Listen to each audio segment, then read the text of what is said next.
Et si l'IA supprimait toute ta vie numérique demain?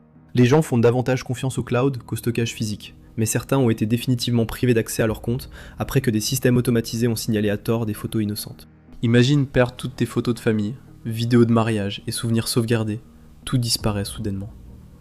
Ce n'est pas à cause d'une panne matérielle, mais parce qu'un algorithme s'est trompé, ou parce que tu as arrêté de payer. En réalité, tu ne possèdes pas ton stockage cloud, tu loues juste l'accès à tes souvenirs. Peut-être le braquage le plus réussi de l'histoire de la tech.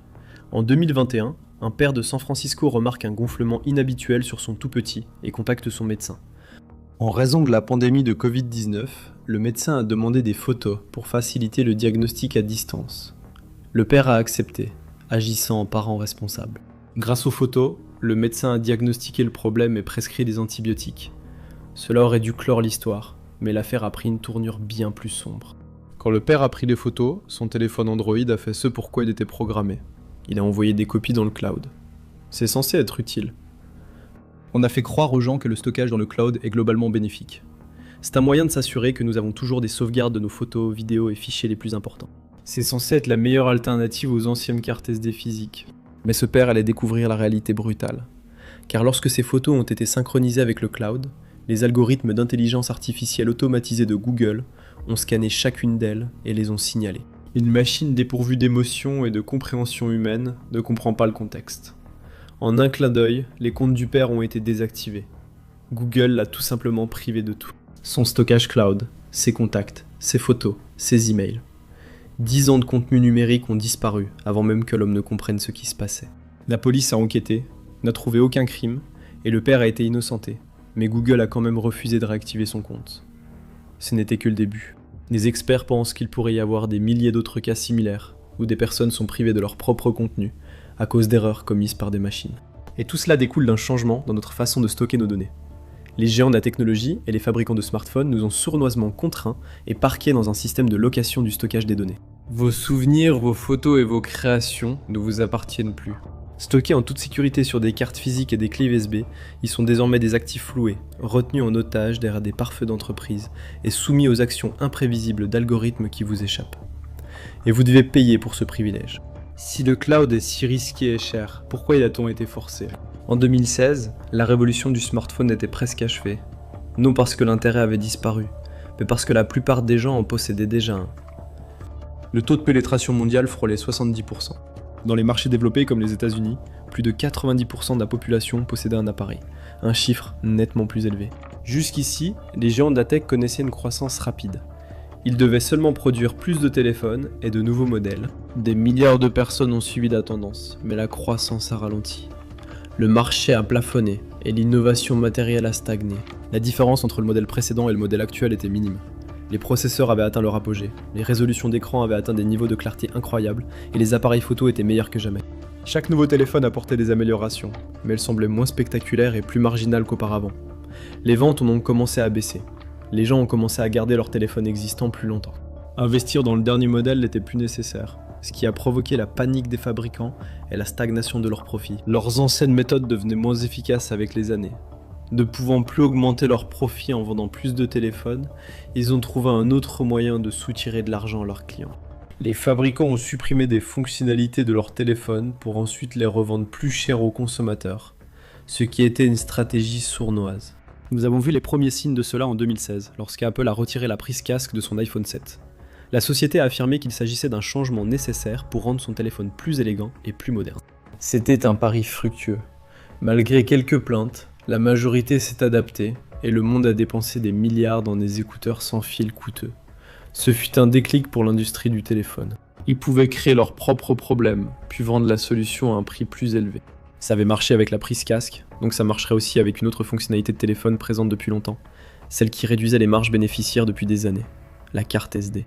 L'industrie a trouvé un nouveau levier de profit, en limitant artificiellement le composant le moins cher du téléphone. Le grand braquage avait commencé. Lorsque l'iPhone 15 Pro est sorti en 2023, le modèle de base offrait 128 Go de stockage et coûtait 999 $. La variante de 512 Go quant à elle était vendue à près de 1300 $. Ces 300 $ supplémentaires permettaient d'obtenir 384 Go d'espace de stockage en plus, mais Apple n'a déboursé qu'environ 25 $ pour la mémoire flash NAND afin de fabriquer ce téléphone de 512 Go. C'est une majoration de près de 1100%. C'est comme entrer dans un restaurant et payer 150 $ pour un steak qui n'a coûté que 12 $ à préparer. Il n'y a aucun moyen de justifier ça. Ce n'est rien d'autre que de la cupidité, une extraction pure et simple, totalement éhontée, de la richesse des consommateurs qui n'ont pas d'autre choix que de payer. Les gens n'ont pas besoin d'un meilleur appareil photo ou processeur sur leur smartphone, mais de plus de stockage. Ils ont besoin d'espace pour stocker leurs photos, vidéos, applications, jeux et autres fichiers toujours plus nombreux. Cette demande croît chaque année, ce que savent les géants de la tech. Ils réalisent que le stockage par palier est le dernier levier de profit infini à exploiter. Voici une question. Si deux personnes investissent la même somme, pourquoi l'une réussit-elle souvent mieux ? Ce n'est pas une question de chance. Tout commence par deux mythes, auxquels des millions d'investisseurs croient encore. Démystifions-les avec le sponsor d'aujourd'hui, Mintos. Mythe numéro 1. Les actions sont le seul moyen de faire croître régulièrement votre épargne. Eh bien, les actions sont volatiles. Le S&P 500 américain connaît de fortes baisses chaque année. Et en 2025, il a chuté de près de 19% avant de se redresser. Cela peut être stressant et amener de nombreux investisseurs à faire des erreurs coûteuses, sous le coup de l'émotion. Mythe numéro 2. Les actifs à revenus fixes sont compliqués. Ils ne sont pas destinés aux investisseurs ordinaires. En réalité, investir dans le revenu fixe est plus simple que vous ne le pensez. Le marché européen de l'investissement alternatif pour les particuliers a presque doublé en seulement 5 ans. C'est là que Mintos entre en jeu. Mintos est une plateforme facile à utiliser qui vous permet d'investir dans des prêts, des obligations et de l'immobilier en seulement quelques clics. L'objectif est simple. Gagnez un revenu régulier sans dépendre des hauts et des bas du marché boursier et répartissez les risques. Les prêts sur Mintos ont offert un rendement net annuel moyen de 8,8% depuis 2015, ce qui est supérieur à un compte d'épargne. Mintos a été fondé en 2014 et compte plus de 700 000 investisseurs à travers l'Europe, gérant plus de 800 millions d'euros d'actifs pour les investisseurs. Investissez dès 50 € avec une gestion automatisée ou gardez le contrôle total. Pour recevoir un bonus de bienvenue exclusif, scannez le code QR ou cliquez sur le lien dans la description. Voilà, c'est fait. 2 mythes sur l'investissement ont été démystifiés. Investissez dès aujourd'hui avec Mintos. Des mises à niveau les moins coûteuses et les plus rentables dans la tech. Mais il y avait un obstacle à ce plan apparemment parfait pour engranger des profits. La carte SD. Les consommateurs savaient qu'il suffisait d'un téléphone avec un emplacement pour carte SD. Inutile de payer 200 ou 300 $ pour plus de stockage. Ils pouvaient acheter une carte micro SD bien moins chère et ne plus craindre de manquer d'espace.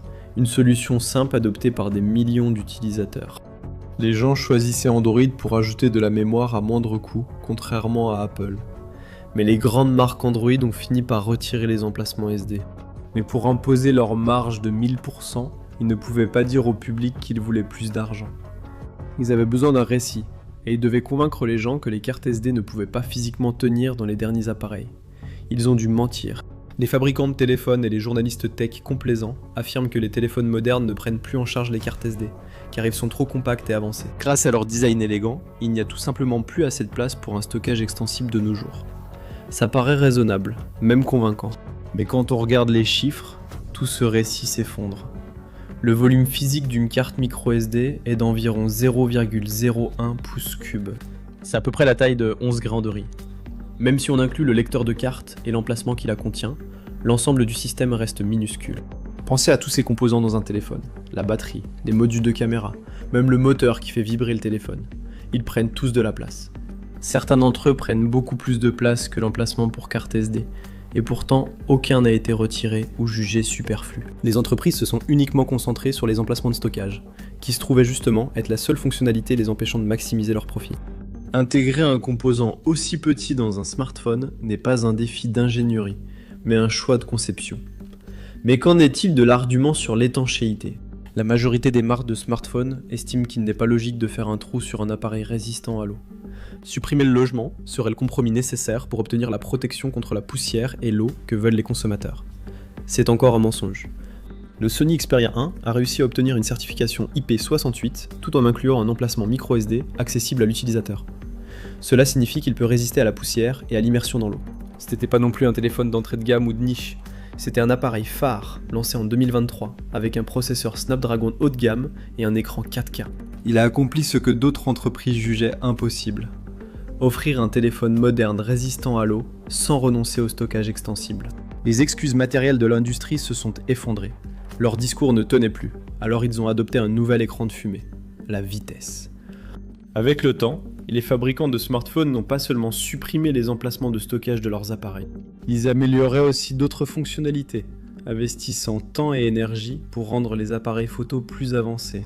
Ces ajouts étaient présentés comme des outils révolutionnaires, apportant des outils de réalisation professionnelle dans votre poche, et promettant des photos plus nettes, plus propres et plus détaillées que jamais auparavant.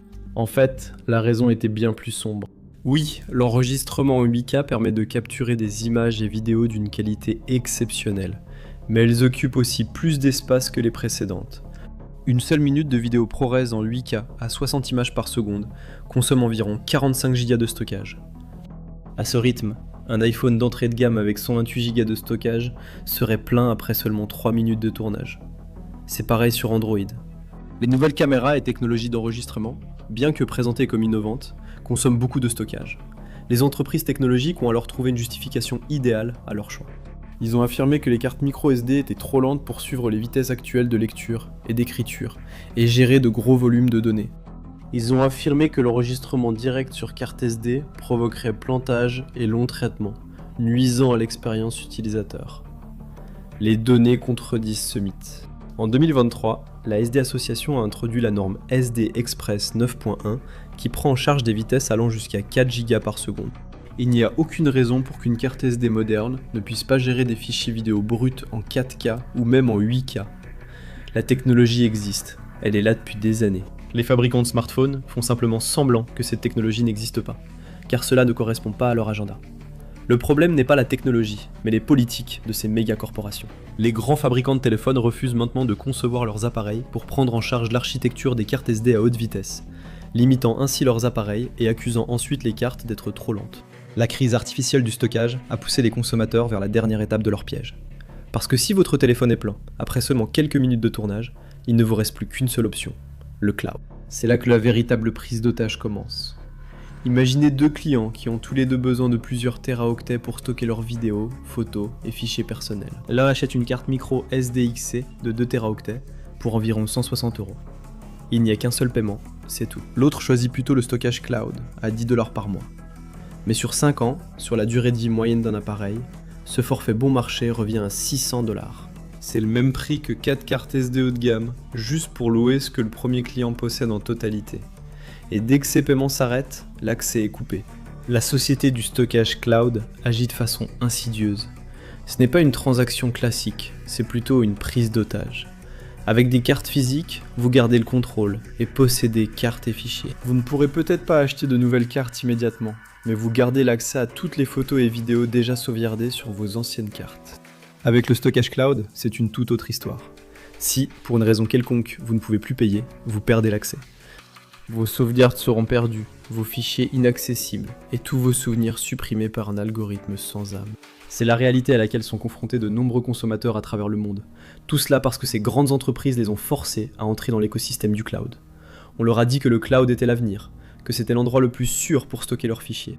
Plus besoin de vous soucier de l'espace, pour le prix de quelques cafés par mois. Mais ils omettent de préciser que vous vous engagez dans des paiements récurrents. Sur la durée de vie d'un appareil, cela peut coûter bien plus cher que le stockage physique.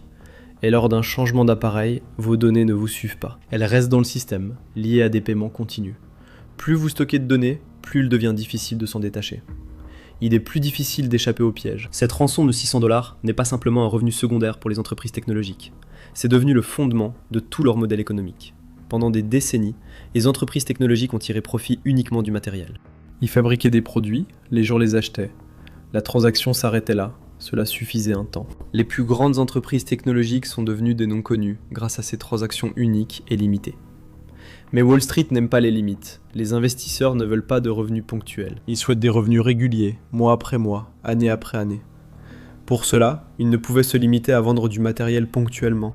Ils ont donc dû se tourner vers la vente de services à la place. Ainsi, à mesure que le matériel atteignait un niveau de saturation maximale, les dirigeants du secteur technologique ont commencé à réécrire leur modèle économique. Ils ont commencé à se comporter moins comme des fabricants de matériel traditionnel et davantage comme des rentiers du numérique. En 2025, le segment des services d'Apple, qui tourne principalement autour des abonnements iCloud, a généré plus de 100 milliards $.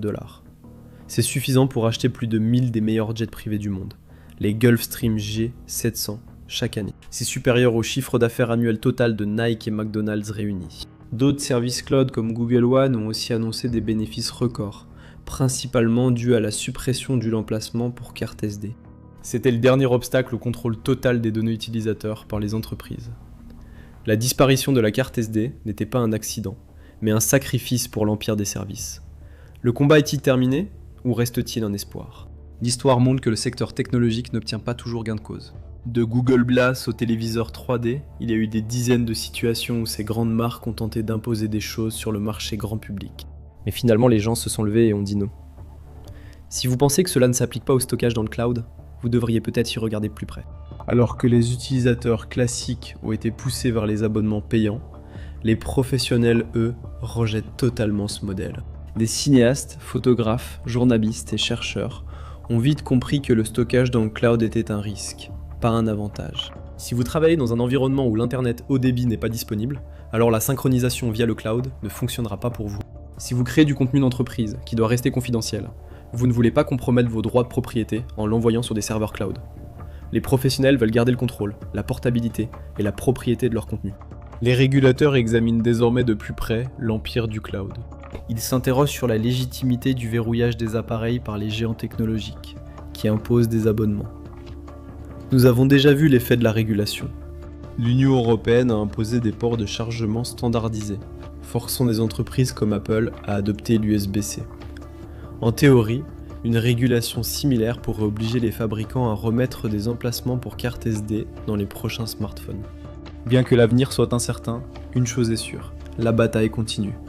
C'est un conflit sur les fonctionnalités, un passage de la possession du matériel à la dépendance au service. Et cela nous oblige à nous demander, possédons-nous réellement notre vie numérique, ou ne faisons-nous que la louer ? Car le modèle qui l'emportera définira la prochaine ère de la technologie. Les smartphones retirant des fonctions tout en augmentant les prix, davantage de personnes s'en détournent. Et étonnamment, cela fait renaître la nostalgie des anciens appareils, en particulier d'un modèle bien précis. Découvrez comment ce téléphone indestructible a ruiné sa propre entreprise et l'histoire de cet appareil emblématique. Cliquez sur la vidéo.